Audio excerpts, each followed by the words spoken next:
कहानी को आगे बढ़ाते हैं। 6 महीने धीरे धीरे बीत गए। आयशा की जिंदगी अब व्यवस्थित लय में चल रही थी। सुबह रिसर्च, दोपहर मीटिंग, शाम लेखन और रात पढ़ाई। उसने अपने काम में ऐसा संतुलन बना लिया था कि निजी खालीपन को जगह ही नहीं मिलती थी। कॉन्फ्रेंस की तारीख पास आ रही थी और उसे उसी देश, उसी शहर के नज़दीक जाना था जहां कभी उसकी कहानी अधूरी छूटी थी। उसने टिकट बुक की, प्रस्तुति तैयार की और खुद को बार बार समझाया कि यह सिर्फ एक पेशेवर यात्रा है। वो वहां किसी से मिलने नहीं जा रही, ना कोई हिसाब बराबर करना है। उधर आरिफ की जिंदगी में बेटी ज़ारा के आने के बाद दिनचर्या बदल चुकी थी। रात में रोना, सुबह जल्दी उठना, डॉक्टर के पास जाना, घर और नौकरी के बीच संतुलन बनाना। सना थक जाती तो आरिफ बच्ची को गोद में लेकर देर तक चलता। ज़ारा की छोटी उंगलियां उसकी उंगली पकड़ लेती तो उसे एक अजीब जिम्मेदारी का एहसास होता। वह सोचता कि अगर उसने पहले साहस दिखाया होता तो क्या ये जीवन अलग होता। लेकिन अब ये सवाल व्यर्थ था। उसने खुद को समझाया कि जो उसके सामने है वही उसकी हकीकत है। कॉन्फ्रेंस का सप्ताह आ गया। आयशा हवाई जहाज से उतरी तो हवा में वही पुरानी मिट्टी की गंध थी। शहर थोड़ा बदला था, कुछ नई इमारतें, कुछ पुराने बाजार वैसे ही। उसने होटल में चेक इन किया। कार्यक्रम अगले दिन था। शाम को उसने खिड़की से बाहर देखा और महसूस किया कि स्मृतियां आवाज नहीं करती, बस चुपचाप पास खड़ी रहती हैं। उसने तय किया कि वह किसी पुराने परिचित से संपर्क नहीं करेगी। उसका ध्यान सिर्फ प्रस्तुति पर रहेगा। कॉन्फ्रेंस के दिन हॉल भरा हुआ था। विभिन्न विश्वविद्यालयों के विद्वान, छात्र और मीडिया मौजूद थे। आयशा ने अपने शोध पर विस्तार से बात की। उसने परंपरा और व्यक्तिगत चयन के बीच संतुलन पर ठोस उदाहरण दिए। सवाल जवाब के दौरान किसी ने पूछा, क्या समाज में बदलाव धीरे आता है? उसने उत्तर दिया, बदलाव तब आता है जब लोग डर से ऊपर उठकर स्पष्ट निर्णय लेते हैं। ये कहते समय उसकी आवाज स्थिर थी। तालियां बजीं। कार्यक्रम खत्म हुआ। कई लोग उससे मिलने आए। वो औपचारिक मुस्कान के साथ सबका धन्यवाद करती रही। उसी शाम कार्यक्रम की कुछ तस्वीरें सोशल मीडिया पर आईं। किसी ने टैग किया। ये खबर पुराने शहर में भी पहुंची। आरिफ ने तस्वीर देखी। वो कुछ सेकंड स्क्रीन को देखता रहा। उसने महसूस किया कि आयशा अब पहले वाली छात्रा नहीं, एक स्थापित शोधकर्ता बन चुकी है। उसके भीतर हलचल हुई। उसने सोचा कि क्या उसे कॉन्फ्रेंस स्थल पर जाना चाहिए। फिर खुद को रोका, लेकिन अगले दिन अखबार में उसकी तस्वीर छपी। ये देख परिवार में भी चर्चा हुई। सना ने अखबार पढ़ते हुए कहा, ये वही हैं जिनका जिक्र तुमने कभी किया था। आरिफ चुप रहा। सना ने अखबार मोड़ा और कहा, दुनिया छोटी होती है। दूसरे दिन कॉन्फ्रेंस के बाद आयशा को एक स्थानीय विश्वविद्यालय ने विशेष व्याख्यान के लिए बुलाया। वो उसी इलाके में था जहां कभी उसका कॉलेज था। गाड़ी जब उस सड़क से गुजरी तो उसे पुराने दिन याद आए। उसने खिड़की के बाहर देखा लेकिन नजरें ज्यादा देर नहीं ठहरीं। व्याख्यान के बाद बाहर निकलते समय अचानक उसकी नज़र सामने खड़े एक व्यक्ति पर पड़ी। वह आरिफ था। दोनों कुछ सेकंड तक एक दूसरे को देखते रहे। आसपास भीड़ थी पर उस पल में शोर गायब था। आरिफ आगे बढ़ा और धीमे स्वर में बोला, मुबारक हो, तुम बहुत आगे बढ़ गई हो। आयशा ने संयमित आवाज में कहा, धन्यवाद। दोनों के बीच औपचारिक दूरी थी। आरिफ ने पूछा, कैसी हो? उसने जवाब दिया, अच्छी हूँ। फिर कुछ क्षण की चुप्पी रही। आरिफ ने कहा, मैं सिर्फ बधाई देने आया था। आयशा ने सिर हिलाया। उसने न कोई शिकायत की, न कोई सवाल। ये शांत व्यवहार आरिफ को भीतर से बेचैन कर गया। उसने सोचा था शायद कुछ तीखा संवाद होगा, पर यहाँ सिर्फ स्थिरता थी। उसी समय सना का फोन आया। आरिफ ने कॉल रिसीव किया। सना ने पूछा, ज़ारा को बुखार है, डॉक्टर के पास जा रहे हैं। आरिफ ने तुरंत कहा, मैं आता हूँ। उसने फ़ोन रखा और आयशा से कहा, मुझे जाना होगा। आयशा ने कहा, परिवार पहले। ये शब्द सरल थे पर स्पष्ट। आरिफ ने हल्का सा सिर झुकाया और चला गया। आयशा वहीं खड़ी कुछ पल सोचती रही। उसने महसूस किया कि अब दोनों की दुनिया अलग है और बीच का पुल टूट चुका है। उस रात आयशा होटल लौटी तो उसने खुद से सवाल किया कि क्या वह पूरी तरह मुक्त है। उसने पाया कि अब दर्द वैसा नहीं है, पर निशान मौजूद है।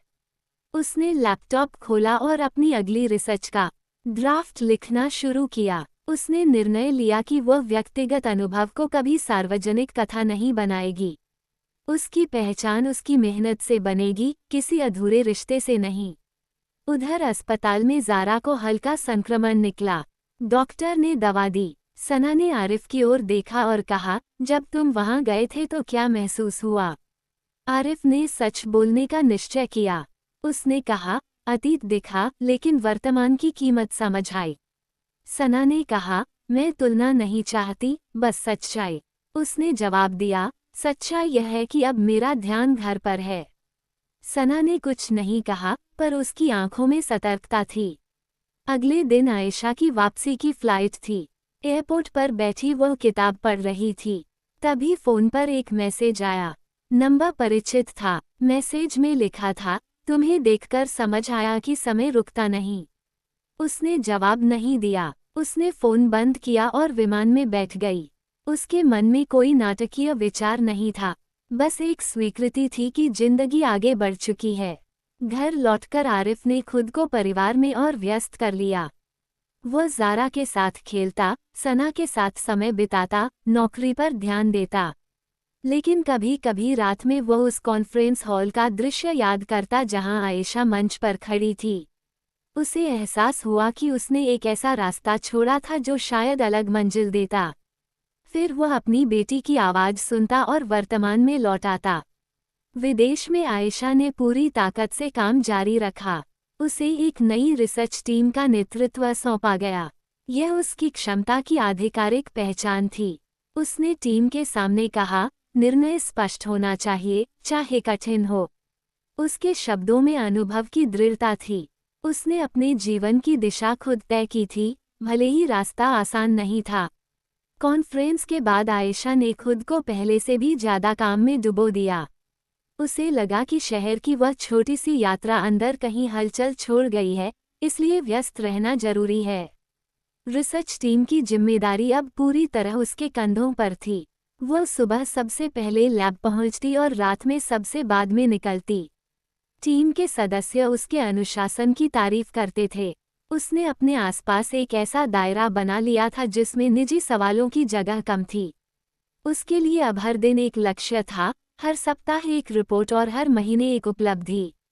उधर आरिफ के घर में ज़ारा की सेहत सुधर चुकी थी। बच्ची अब मुस्कुराने लगी थी। सना उसे गोद में लेकर लोरी गाती तो घर में शांति का माहौल बन जाता। आरिफ कई बार दूर से ये दृश्य देखता और सोचता कि जिंदगी ने उसे एक मौका दिया है जिसे वह खोना नहीं चाहता। लेकिन कॉन्फ्रेंस वाली मुलाकात ने उसके भीतर दबे सवालों को फिर से जगाया था। उसने खुद से पूछा कि क्या उसने सही कारणों से शादी निभाने का फैसला किया या सिर्फ जिम्मेदारी के दबाव में। ये सवाल वह किसी से साझा नहीं कर सकता था। कुछ हफ्तों बाद आयशा को अपने देश के एक विश्वविद्यालय से ईमेल मिला। उन्हें स्थायी प्रोफेसर की जरूरत थी और उन्होंने उसे आवेदन के लिए आमंत्रित किया। ये प्रस्ताव सम्मानजनक था, लेकिन इसका मतलब था वापस उसी समाज में लौटना जहां उसकी कहानी शुरू हुई थी। उसने कई दिन सोचने में बिताए।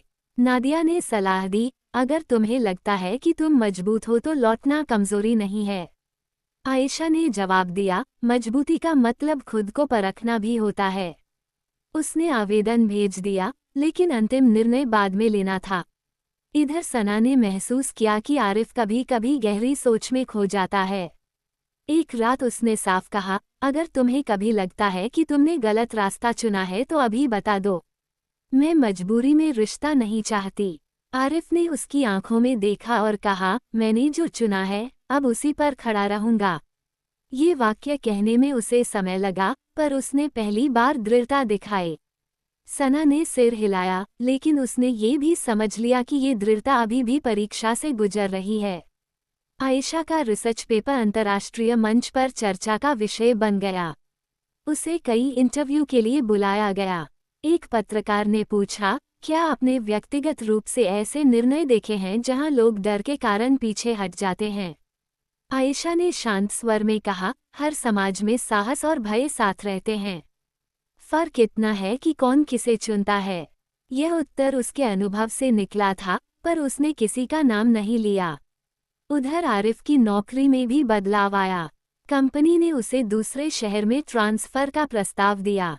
वहां वेतन बेहतर था और करियर ग्रोथ की संभावना भी, लेकिन इसका मतलब था सना और ज़ारा को नए माहौल में ले जाना।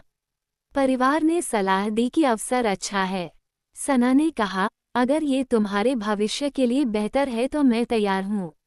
आरिफ ने प्रस्ताव स्वीकार कर लिया। शायद वह भी पुराने शहर से दूर जाकर खुद को नई शुरुआत देना चाहता था। कुछ महीनों बाद दोनों नए शहर में शिफ्ट हो गए। किराए का छोटा सा फ्लैट, सीमित सामान, नई दिनचर्या। सना ने धीरे धीरे घर जमाया। आरिफ ने काम में ध्यान लगाया। यहाँ कोई उन्हें पुराने संदर्भ से नहीं जानता था। ये दूरी उसे राहत देती थी, लेकिन भीतर की स्मृति स्थान बदलने से मिटती नहीं। इसी दौरान आयशा को अपने आवेदन का जवाब मिला। उसे इंटरव्यू के लिए बुलाया गया था, और वह भी उसी शहर में जहां अब आरिफ शिफ्ट हो चुका था। ये संयोग उसे पता नहीं था। उसने टिकट बुक की। उसे लगा कि शायद ये जीवन का एक और मोड़ है। वह अब पहले जैसी भावनात्मक नहीं थी। उसने खुद को तर्क और आत्मविश्वास से मजबूत किया था। इंटरव्यू के दिन वह कैंपस पहुंची। इमारत आधुनिक थी, माहौल पेशेवर। इंटरव्यू बोर्ड ने उसके शोध, अनुभव और दृष्टिकोण पर विस्तार से सवाल किए।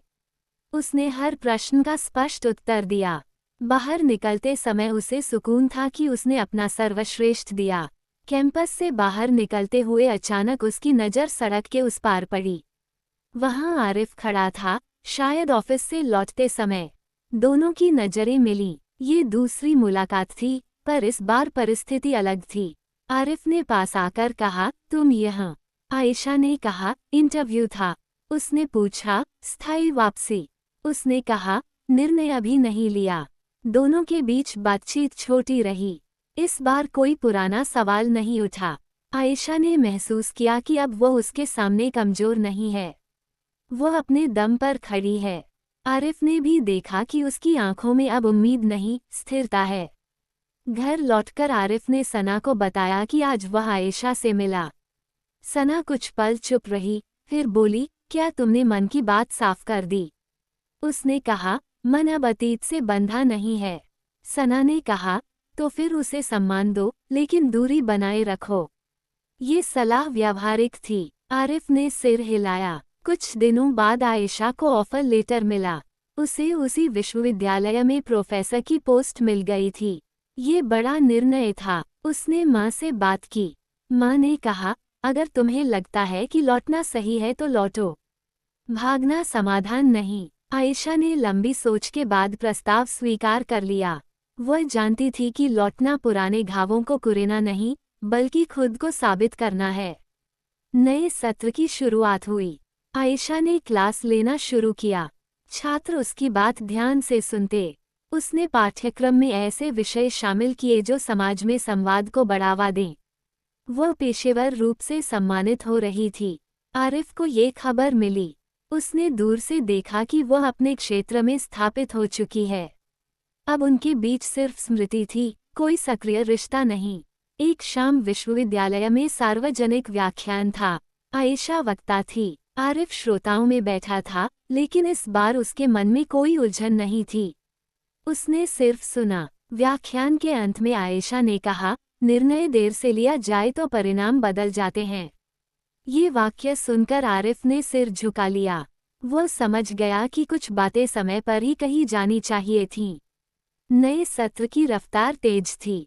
आयशा अब विश्वविद्यालय में स्थायी प्रोफेसर के रूप में जानी जाने लगी थी। उसकी क्लास में सीटें पूरी भर जातीं। वह विषय को सरल भाषा में समझाती और उदाहरण ऐसे देती जो छात्रों के जीवन से जुड़े हों। कैंपस में उसका सम्मान था, पर निजी दायरा सीमित। वह पढ़ाती, रिसर्च करती और सीधे घर लौट जाती। उसने खुद के लिए एक नियम बना लिया था कि अतीत से जुड़े किसी भी प्रसंग को सार्वजनिक चर्चा का हिस्सा नहीं बनाएगी। उधर आरिफ नए शहर में काम में डूबा हुआ था। ट्रांसफर के बाद उसकी जिम्मेदारियां बढ़ी थीं। ऑफिस का समय लंबा होता जा रहा था। सना घर संभालती और ज़ारा अब चलना सीख रही थी। बच्ची की हंसी घर की थकान कम कर देती, लेकिन पति पत्नी के बीच एक मौन समझौता था कि कुछ विषयों को ज्यादा नहीं छेड़ा जाएगा। सना ने महसूस किया था कि आयशा अब इसी शहर में है। ये बात उसने आरिफ से सुनी थी और वह सतर्क थी पर अस्थिर नहीं। एक दिन विश्वविद्यालय में एक अंतर धार्मिक संवाद कार्यक्रम रखा गया। आयोजकों ने आयशा को मुख्य वक्ता बनाया। कार्यक्रम का विषय था पहचान और निर्णय। हॉल में शहर के कई लोग आए, जिनमें कुछ स्थानीय परिवार भी थे। संयोग से सना की एक परिचित ने उसे कार्यक्रम में आने का निमंत्रण दिया। सना ने सोचा कि जाना चाहिए। वह ज़ारा को मां के पास छोड़कर हॉल में पहुंची। उसे पता नहीं था कि मंच पर वक्ता वही महिला होगी जिसका नाम वह पहले सुन चुकी है। कार्यक्रम शुरू हुआ। आयशा मंच पर आई। उसने संयमित स्वर में कहा कि समाज में संवाद जरूरी है, टकराव नहीं। उसने कहा कि निर्णय लेने में डर सबसे बड़ा अवरोध होता है। सना ध्यान से सुनती रही। उसे महसूस हुआ कि यह भाषण किसी किताब से नहीं, अनुभव से निकला है। कार्यक्रम के बाद लोग आयशा से मिलने लगे। सना कुछ देर खड़ी रही, फिर बिना मिले निकल गई। उसके मन में कोई आरोप नहीं था, पर एक नई जिज्ञासा थी। घर लौटकर सना ने आरिफ से कहा, मैं आज तुम्हारी पुरानी जान पहचान की बात सुनकर आई हूँ। आरिफ समझ गया कि वह किसकी बात कर रही है। उसने पूछा, कैसा लगा? सना ने उत्तर दिया, वह मजबूत है। ये शब्द सरल थे लेकिन उनमें अर्थ गहरा था। उसने आगे कहा, अब मुझे समझ आता है कि तुम किस मोड़ पर थे। आरिफ ने सिर झुका लिया। उसने पहली बार खुलकर कहा, मैंने समय पर सच नहीं बोला। सना ने कहा, अब सच से मत भागना। उधर आयशा को कार्यक्रम के बाद कई ईमेल मिले। कुछ लोगों ने उसकी स्पष्टता की सराहना की, कुछ ने निजी सवाल पूछे। उसने सभी को पेशेवर जवाब दिए। उसी रात उसे एक अनजान ईमेल मिला जिसमें लिखा था, क्या आपको कभी अपने फैसले पर अफसोस हुआ? उसने जवाब नहीं दिया। उसने महसूस किया कि लोग कहानी जानना चाहते हैं, पर वह उसे सार्वजनिक नहीं करेगी। कुछ दिनों बाद विश्वविद्यालय में एक नई फैकल्टी सदस्य आई। नाम था डॉक्टर समीना। वो उसी शहर की थी और समाज में प्रभावशाली परिवार से आती थी। धीरे धीरे बातचीत में पता चला कि उनका रिश्ता सना के मायके से दूर का जुड़ा है। एक शाम डॉक्टर समीना ने आयशा को घर पर चाय के लिए बुलाया। वहाँ कुछ और मेहमान भी थे। बातचीत के दौरान अचानक सना का जिक्र आया। आयशा शांत रही। उसने कोई प्रतिक्रिया नहीं दी, बस विषय बदल दिया। उसे समझ आ गया कि शहर छोटा है, संबंधों की रेखाएं आपस में जुड़ती रहती हैं। इसी बीच आरिफ के ऑफिस में एक प्रोजेक्ट शुरू हुआ जिसमें विश्वविद्यालय के साथ साझेदारी थी। उसे प्रतिनिधि बनाकर भेजा गया। पहली मीटिंग में वह आयशा के विभाग में पहुंचा। ये औपचारिक मुलाकात थी। कमरे में कई लोग थे। आयशा ने पेशेवर अंदाज में उसका स्वागत किया। दोनों ने हाथ मिलाया और चर्चा शुरू हुई। उनके बीच कोई निजी संकेत नहीं था। मीटिंग खत्म होने पर सब बाहर निकले। कुछ क्षण के लिए वे अकेले रह गए। आरिफ ने कहा, हम शायद अब अलग भूमिकाओं में हैं।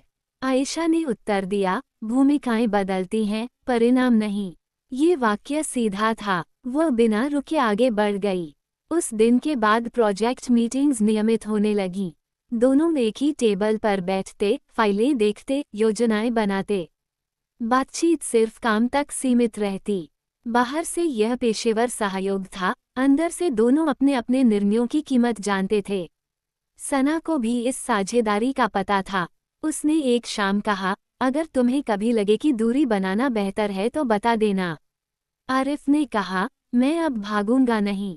समय बीतता गया। प्रोजेक्ट सफल रहा। विश्वविद्यालय और कंपनी दोनों को लाभ हुआ। मीडिया में खबर आई। एक तस्वीर में आयशा और आरिफ साथ खड़े थे, बाकी टीम के साथ। ये तस्वीर सोशल मीडिया पर फैली। कुछ पुराने परिचितों ने फिर से चर्चा शुरू की। अटकलें लगने लगीं। सना ने तस्वीर देखी। उसने फोन रख दिया और कुछ देर चुप रही। फिर उसने आरिफ से कहा, दुनिया सवाल करेगी, पर जवाब हमें तय करना है। आरिफ ने कहा, मैं स्पष्ट हूँ। सना ने कहा, तो स्पष्टता दिखनी भी चाहिए। इधर आयशा ने महसूस किया कि शहर में उसके निजी जीवन को लेकर फुसफुसाहट बढ़ रही है। उसने विश्वविद्यालय प्रशासन से बात की और कहा कि वह सिर्फ अपने काम पर ध्यान देना चाहती है। प्रशासन ने उसे भरोसा दिलाया। उसने खुद को और संयमित कर लिया। क्लास, रिसर्च, घर, यही उसका दायरा था। एक शाम प्रोजेक्ट की आखिरी मीटिंग थी। सबने सफलता का जश्न मनाया। अंत में जब लोग जा रहे थे, आरिफ ने धीमे स्वर में कहा, क्या कभी हम बिना बोझ के बात कर पाएंगे? आयशा ने कहा, बोझ तब बनता है जब सच अधूरा रह जाए। उसने आगे कुछ नहीं कहा।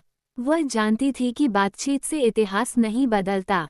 घर लौटकर आरिफ ने लंबी चुप्पी के बाद सना से कहा, मैंने अतीत से भागना बंद कर दिया है, लेकिन उसे दोहराना भी नहीं चाहता। सना ने जवाब दिया, तो उसे वहीं छोड़ दो। ये सलाह सरल थी, पर उसे निभाना आसान नहीं था। उधर आयशा को विदेश से एक नया प्रस्ताव मिला। उसे 2 साल के लिए रिसर्च शेयर की पेशकश की गई। यह उसके करियर की बड़ी छलांग थी।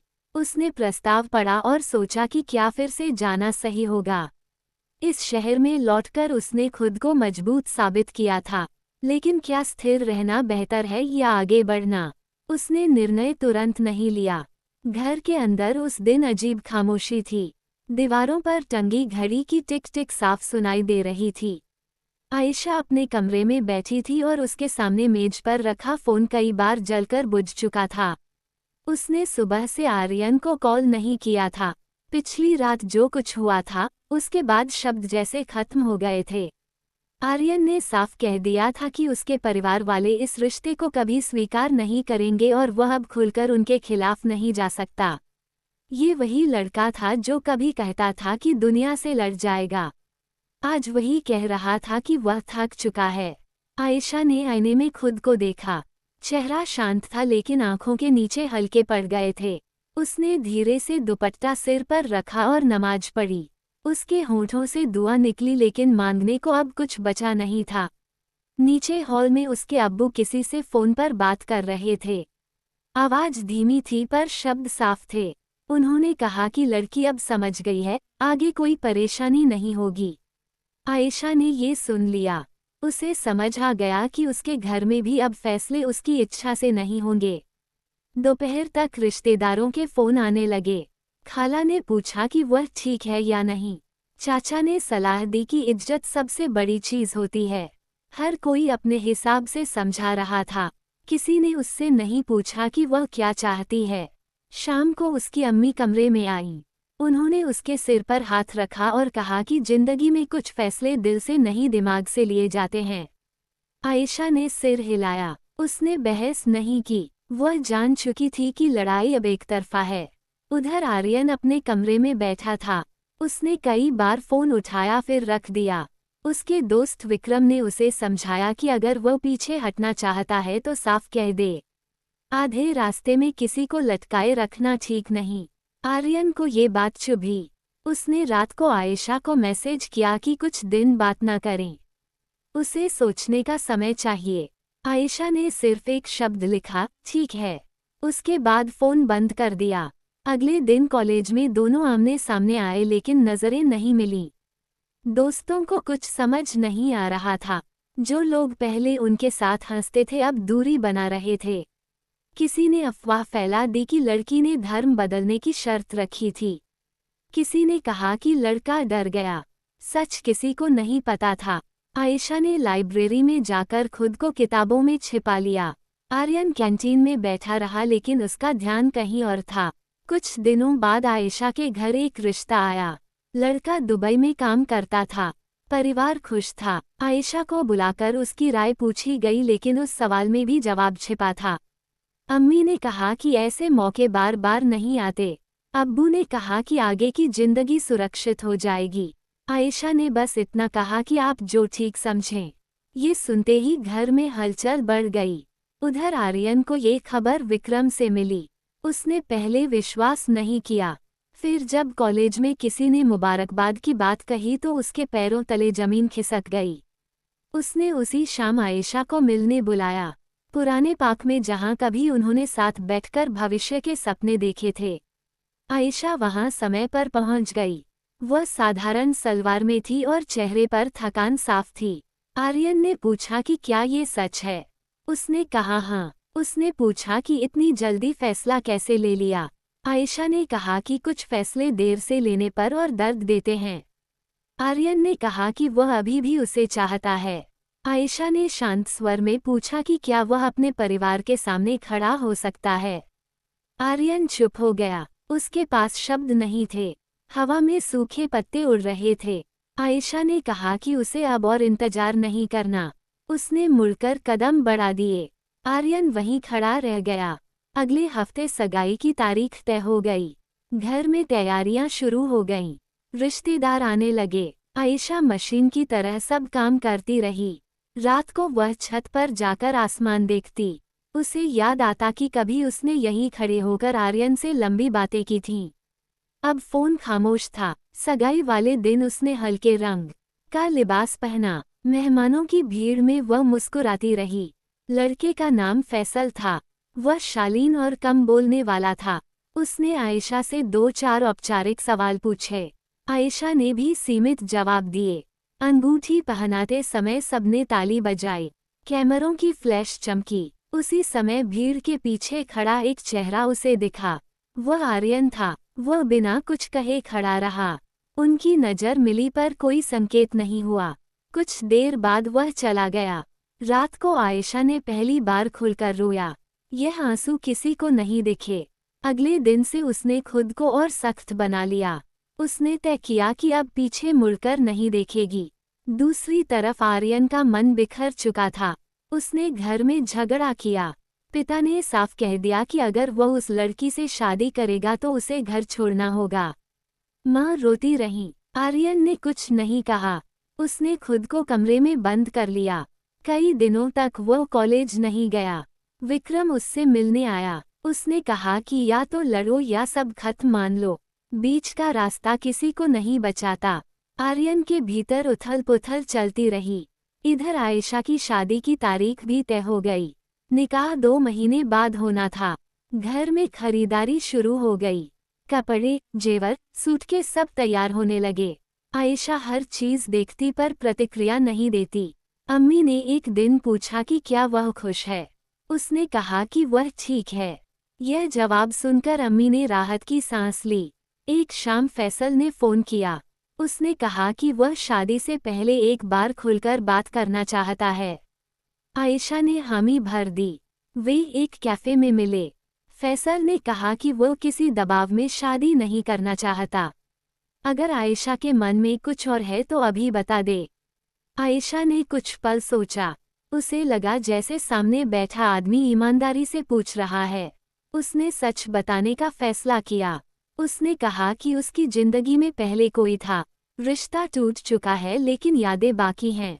फैसल ने ध्यान से सुना। उसने कहा कि अतीत मिटाया नहीं जा सकता पर भविष्य साथ बनाया जा सकता है। उसने कोई सवाल नहीं किया। ये सुनकर आयशा के मन में हल्की सी हलचल हुई। वो घर लौटी तो उसे पहली बार लगा कि शायद जिंदगी पूरी तरह खत्म नहीं हुई। लेकिन उसी रात एक अनजान नंबर से मैसेज आया। उसमें सिर्फ इतना लिखा था कि सच सबको पता चल जाएगा। आयशा का दिल धड़क उठा। उसने नंबर मिलाया लेकिन स्विच ऑफ था। अगले दिन मोहल्ले में कानाफूसी शुरू हो गई। किसी ने उसके और आर्यन की पुरानी तस्वीरें फैला दी थीं। घर में हंगामा मच गया। अब्बू का चेहरा गुस्से से लाल था। उन्होंने पूछा कि यह सब क्या है। आयशा ने सच स्वीकार किया। उन्होंने कहा कि उसने घर की इज्जत दांव पर लगा दी। अम्मी रोती रहीं। उसी समय फैसल का फ़ोन आया। उसने कहा कि उसने भी तस्वीरें देखी हैं लेकिन वो फैसला जल्दबाजी में नहीं करेगा। उसने एक दिन का समय मांगा। घर में सबको लगा कि अब रिश्ता टूट जाएगा। आयशा अपने कमरे में बैठी रही। उसे समझ नहीं आ रहा था कि यह सब किसने किया। उसे शक था कि आर्यन ने गुस्से में कुछ किया होगा, लेकिन दिल मान नहीं रहा था। अगले दिन फैसल खुद घर आया। उसने सबके सामने कहा कि अतीत किसी के बस में नहीं होता। अगर आयशा आगे ईमानदारी से साथ निभाएगी तो उसे कोई आपत्ति नहीं। ये सुनकर सब चौंक गए। अब्बू ने राहत की सांस ली। रिश्ता बच गया, लेकिन इस घटना ने आयशा के भीतर की आखिरी उम्मीद भी तोड़ दी। उसे लगा कि उसकी कहानी अब दूसरों के फैसलों से चलेगी। उधर आर्यन को भी पता चला कि तस्वीरें वायरल हुई हैं। उसने कसम खाई कि उसने ऐसा नहीं किया। उसने खोजबीन शुरू की। उसे पता चला कि उसके ही एक परिचित ने मजाक में तस्वीरें आगे बढ़ा दी थीं। बात हाथ से निकल गई। आर्यन ने आयशा को कॉल किया। उसने फोन नहीं उठाया। उसने मैसेज भेजा कि वह निर्दोष है। कोई जवाब नहीं आया। निकाह की तारीख नजदीक आती जा रही थी। घर में दावत की सूची बन रही थी। कपड़े सिलकर आ गए थे। आयशा दिन भर काम में लगी रहती और रात को चुपचाप बैठ जाती। उसके भीतर एक अजीब खालीपन फैल चुका था। उसे लगता था कि वह खुद को बाहर से देख रही है। निकाह से एक हफ्ते पहले आर्यन अचानक उसके घर के बाहर आया। उसने मिलने की जिद की। अब्बू ने उसे दरवाजे से ही लौटा दिया। मोहल्ले के लोग इकट्ठा हो गए। आर्यन ने कुछ नहीं कहा और चला गया। उस रात आयशा ने फैसला किया कि वह किसी से नहीं मिलेगी। निकाह वाले दिन मस्जिद में सादगी से कार्यक्रम हुआ। काजी ने सवाल पूछा। आयशा ने धीमी आवाज में कबूल कहा। 3 बार यह शब्द दोहराया गया और रिश्ता तय हो गया। सबने दुआ की। फैसल ने उसकी तरफ देखा। उसकी आंखों में भरोसा था। आयशा ने सिर झुका लिया। दूर खड़ा आर्यन ये सब देख रहा था। वह भीड़ में गुम हो गया। कहानी आगे जारी रहेगी। ये पाठ कैसा लगा कमेंट करके बताएं।